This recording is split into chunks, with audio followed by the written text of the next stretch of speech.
I was gonna start you off with a joke about how this isn't the tech news, it's actually just the intro to the tech news, but then I decided that would be a little too meta. Speaking of which, Meta Connect 2024 was today, and Mark Zuckerberg dropped some big news. There was the official reveal of the Quest 3S, basically a cheaper version of the Quest 3. Shipping on October 15th, the 3S's starting price is $200 less than the 3, but with most of the same features. A brief live demo showed off the 3S's pass-through and, judging by the bystander one seat over, its ability to make people nearby uncomfortable. Thanks, Mark. A crucial aspect of VR. That's what Meta is about. It's tradition. In AI news, Mark revealed Llama 3.2, the company's first, quote, open source multimodal model. Open source here means you have to request access to it, and also it isn't currently available in the EU. It's that kind of open source. Meta's AI studio will now let influencers create virtual speaking AI versions of themselves, something Zuck demonstrated by ignoring a real man to instead chat with the man's AI clone. What are we doing here, guys? Just because Mark has gotten an unfathomable Riz upgrade doesn't mean I have to be okay with this. It's creepy. In Meta Smart Glasses news, multimodal video AI is being added to the Ray-Ban Meta Smart Glasses, so Meta AI can give you real-time help, even referencing objects that you passed and are no longer in view. Finally, Zuck revealed the prototype Orion holographic AR glasses, which create a similar effect to the Quest 3's pass-through, but in a much smaller form factor, because it's not actually pass-through, you're just actually seeing the world. Imagine. What if you could see, but also it sucked? What if the real world, but with ads? The glasses can be controlled with your voice, hand and eye tracking, or a wrist-based neural interface? Because why not? Zuck said all of this while wearing a shirt that read, "Zuck or nothing" in Latin. Some claim it's a reference to the phrase Caesar or nothing, but come on, a billionaire who has all of our personal data comparing himself to one of history's greatest dictators? It's a bit scary. Maybe he just likes Nerf and dead languages. Saturday, Chesaday. I don't get it. Nerf? Do you get that? Nerf or nothing. ChatGPT's Advanced Voice mode is rolling out to all paid subscribers this week. The Advanced Voice feature uses GPT-4o, so it can now detect emotion, and if you're using your camera to prompt it with visuals, it can respond to nonverbal cues like body language.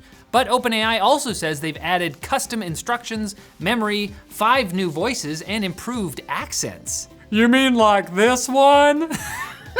It's not even an Apple story. It can also apparently say sorry in over 50 languages, which will be handy after AI technology accidentally destroys human civilization. Sorry there, bud. The rollout comes with one major caveat. The feature is not available in the EU and several closely related countries, namely Iceland, Liechtenstein, Norway, Switzerland, and the UK. While OpenAI didn't specify the reason for this exception in their announcement, the most likely answer is the EU AI Act, which among other things restricts AI systems that are capable of inferring the emotions of a natural person. Oh man, AKA human being, from workplaces and schools. The intent of the prohibition is to prevent invasive surveillance, like an AI system that makes sure fast food workers look happy or else. But for now, it appears to be blocking this relatively benign feature from expanding to Europe. In GPT-adjacent news, Microsoft apparently plans to fix that tricky AI hallucination problem with, what else? More AI. The company has released a preview of their new correction tool as part of their Azure AI Content Safety API. Correction is a service that flags AI-generated text that might contain a factual error, then cross-references it with a document known to be trustworthy in order to fact-check it, like a natural person might. One researcher, Os Keys, says that this might cause additional problems because the fact-checking model itself may also hallucinate and introduce errors, and trying to eliminate hallucinations from generative AI is like trying to eliminate hydrogen from water. So let's just keep using it, I guess. Marques Brownlee, aka MKBHD, tech reviewer, YouTuber, and noted Frisbee enthusiast, released his new Panels app, which offers access to a curated collection of wallpapers for mobile devices.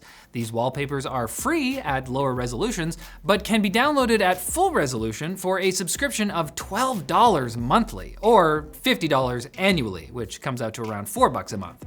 The launch sparked immediate backlash, some of which was sort of justified. Brownlee acknowledged community concerns about the kinds of permissions the app was requesting, which included usage data and user location, and promised to fix the issue. Embarrassingly though, with a little digging, it was discovered that all of the wallpapers in the app were stored in a publicly accessible bucket. Whoops. Yeah, devs have come out and said that the app appears to be built from a template, or it's simply an old app that has been rebranded based on the fact that the app's Twitter account is listed as joining the service in late 2021. Marques has confirmed, however, that this is just because they bought that handle on Twitter. Other complaints, because yes, there were more, focused on the amount of ads in the free version of the app and the price of the subscription. And all that is totally fair. However, the wallpapers are real art by real human artists, and the app offers a 50-50 profit split, which sounds great until you realize that's actually even worse than the iOS App Store's 30/70 cut with developers. I don't know if that's comparable. I'm not in the wallpaper app market. Perhaps the weirdest thing to me personally, though, is the fact that a high proportion of the artists on the app seem to be just current MKBHD employees.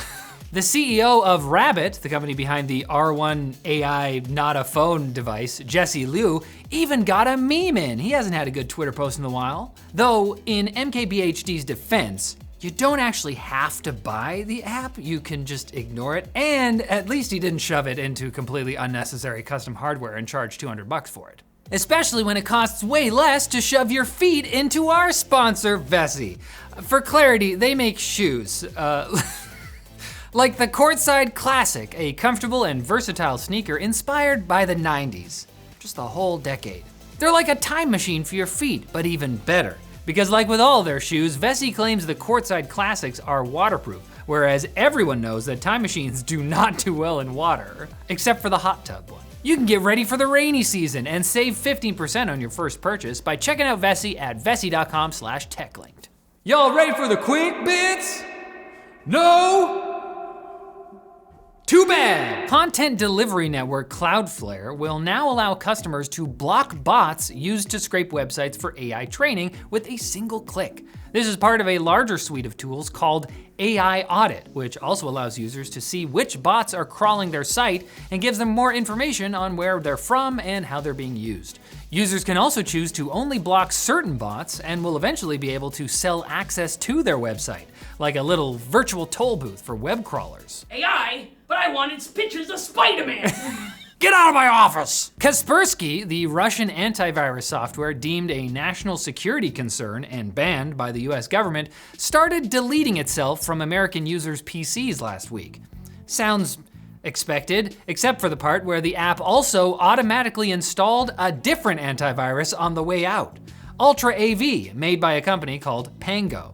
Kaspersky had told customers via email they'd be receiving cybersecurity protection from their trusted partner, Ultra AV, but they didn't mention the whole automatic install thing, which is kind of like coming home to find your key doesn't work and then having the rando who changed your locks let you in. Hi, I'm Kaspersky's buddy. Yeah, you got me. Don't worry, we got you.